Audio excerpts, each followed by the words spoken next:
Well, India is reportedly running out of COVID vaccines, just as the government there was planning to boost the nationwide vaccination programme. India's healthcare system is unable to cope with the scale of the crisis. More than 352,000 new cases were reported in the past 24 hours and more than 2,800 deaths. The Indian government says there is no need to panic, as our correspondent Devina Gupta now reports. A haunting warning. As these funeral pyres burn through the night in the western Indian city of Nagpur, they indicate how the country is failing to save precious lives. For the fifth straight day, India saw a record high of over 2,800 deaths. A worsening scenario as hospitals and COVID hotspots face acute shortage of beds, oxygen supply and medicine. This public hospital in India's capital, Delhi, is simply unable to cope. Ramila Kumar came with her mother, who's on oxygen support and needs immediate aid. But like many others, they are forced to wait for hours outside. Since morning we are calling people, trying for oxygen and everything, but nobody is responding, and I don't think these are enough. I don't know, since my mother is ill and I have been panicked since so long.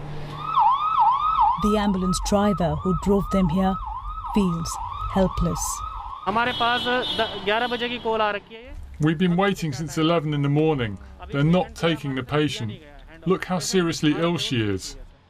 Even though the government is opening new COVID facilities to admit patients and transporting additional oxygen supply to the city, they cannot meet the unprecedented rush in hospitals. For now, countries like the UK and the US have come to India's aid with essential medical supplies and oxygen kits. But much more is needed. And until then, for thousands in the city, the endless nightmare continues during the day. On Sunday, this hospital in North Delhi, as its oxygen stock dwindled, families like that of Rajat were told to organize oxygen on their own.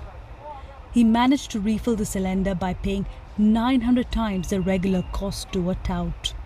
For him, it's a small price to keep his father alive and breathing in the ICU. I got 10 litres of oxygen cylinder, but how will it help? It won't last for more than 1 hour. Where do we go? Which government should we go to? Who will give us oxygen? My father is in the hospital right now. As Rajat rushes to search for another oxygen refill, throughout the day, countless others are running out of time in India's capital. Devina Gupta for BBC News, Delhi.